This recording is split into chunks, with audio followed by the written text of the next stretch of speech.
कि अरविंद केजरीवाल जो कि चीफ मिनिस्टर हैं दिल्ली के, उनके ट्विटर हैंडल से, ऑफिशियल ट्विटर हैंडल से सिर्फ इस दिल्ली के दंगे को कंडेम करना चाहिए। और मुझे वहाँ डांट लगा दी गई कि तुम खामोश रहो, तुम्हें मुंबई का कार्यकारी अध्यक्ष बनाया गया है, तुम्हें और पॉलिटिकल रास्ते आगे मिलने हैं, तुम्हें आगे तरक्की करनी है, ये सारे मामलात में ना बोलो। और बाहर निकलकर मैंने उसको रिज़ाइन कर दिया।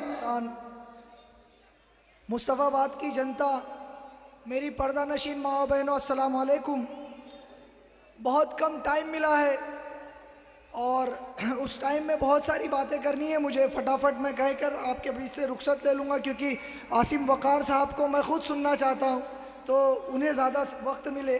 और उसके बाद सदर साहब भी तशरीफ़ लाने वाले हैं। देखिए, मैं आम आदमी पार्टी में मुंबई का वर्किंग प्रेसिडेंट था युवा का, तब दंगे हुए थे यहाँ पर। और मैंने सिर्फ वहाँ की एक कमेटी में जहाँ पर बात रखनी थी, मैंने कहा बस बताना ये था कि दिल्ली में आम आदमी पार्टी में जो मुस्लिम लीडर आज मुसलमानों का दम भर रहे हैं, वो सिर्फ इसीलिए रुके हुए हैं क्योंकि उनका घर उससे चल रहा है, उनकी तरक्की हो रही है, लेकिन यहाँ के मुसलमानों की तरक्की नहीं हो रही है। आप ध्यान देंगे, जितने मुस्लिम मेजॉरिटी वाले इलाके हैं, उस इलाकों के अंदर अगर आप देखोगे तो मॉडल स्कूल नज़र नहीं आएगा। दिल्ली के अंदर जो डेवलपमेंट की बात अरविंद केजरीवाल और उनकी गैंग कह रही है, वो डेवलपमेंट नज़र नहीं आता है। अगर मुस्लिम मेजॉरिटी इलाकों में अगर आप जाओगे तो वहाँ पर सिर्फ और सिर्फ आपको कहा जाता है कि अगर आपने आम आदमी पार्टी को वोट नहीं किया तो यहाँ पर बीजेपी जीत जाएगी, और बीजेपी का डर दिखाकर 5 साल में आपका वोट ले लिया जाता है। और मुस्लिम लीडरान, यहाँ के मुस्लिम लीडरान जो जीत कर आम आदमी पार्टी से जाते हैं, वो आपके दुख दर्द में खामोश रहते हैं। एक इंसिडेंट मैं बता दूं, जब यहाँ पर दिल्ली में दंगे हुए थे, ताहिर हुसैन साहब जिस छत पर बैठकर, जिस छत के ऊपर उनके ऊपर एफआईआर हुई, जिस छत की वजह से, उस छत के ऊपर बैठकर अरविंद केजरीवाल खाना खाया करते थे।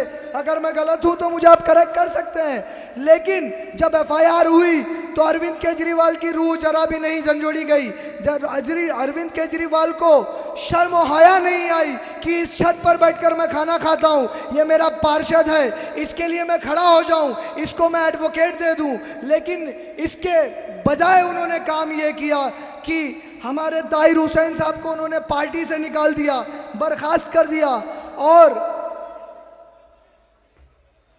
मुसलमानों का वोट मांगने अभी चले आए हैं कि अगर आपने, फिर से वो यही नारा दे रहे हैं यहाँ पर कि अगर आपने आम आदमी पार्टी को वोट नहीं दिया तो बीजेपी जीत जाएगी।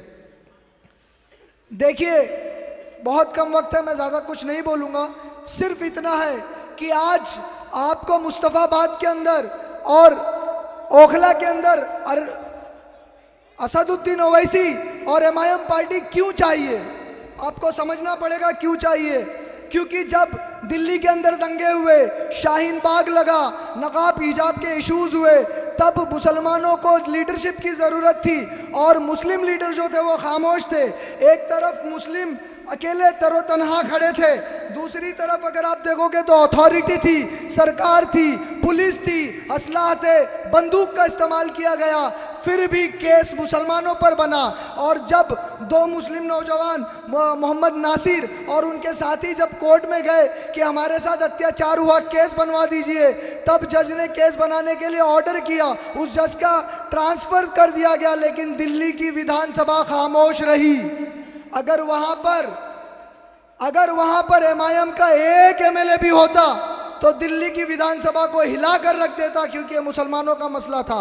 आज दिल्ली की विधानसभा में मुस्लिम एमएलए की ज़रूरत नहीं है, मुस्लिम क़यादत की ज़रूरत है, और मुस्लिम क़यादत सिर्फ एमआईएम और सिर्फ हमारे सदर, हमारे कायद असदुद्दीन ओवैसी दे सकते हैं। तो आपको अपनी कायद, अपनी लीडरशिप खड़ी करने के लिए एमआईएम को वोट करना है। 5 फरवरी के दिन ताहिर हुसैन साहब को वोट करना है और मुस्लिम क़यादत खड़ी करनी है। और अरविंद केजरीवाल के साथ आप क्यों जाएंगे? देखिए, एक तरफ हमारे कायद हैं, कभी उनकी टोपी पर आपने निशान देखा है? नालैन पाक है, और दूसरी तरफ अरविंद केजरीवाल नालायक, उसकी टोपी पर झाड़ू है। तो आप समझ जाइए, जो सर पर झाड़ू लेकर फिर रहा है या नालायन पाक वाले को वोट देना है। तो हमेशा हमारे जलसों में नारे लगते हैं, तेरा मेरा रिश्ता क्या, तेरा मेरा रिश्ता क्या, तुम ला इलाहा के रिश्ते वाले सिर्फ नालैन पाक के साथ जाएंगे, झाड़ू छाप और सर पर झाड़ू वालों को लेकर नहीं आप वोट करेंगे। मैं आपके बीच से रुखसत होता हूं। आप 5 फरवरी के दिन याद रखिए, पतंग का निशान है, और 5 फरवरी के दिन पूरे मोहल्ले में, पूरे मुस्तफाबाद में एक आवाज गूंजनी चाहिए मेरे साथ, वो आवाज गूंजे आप भी कहें 5 फरवरी को क्या उड़ेगी, पतंग पतंग पतंग पतंग पतंग पतंग पतंग और सिर्फ पतंग। अल्लाह हाफिज।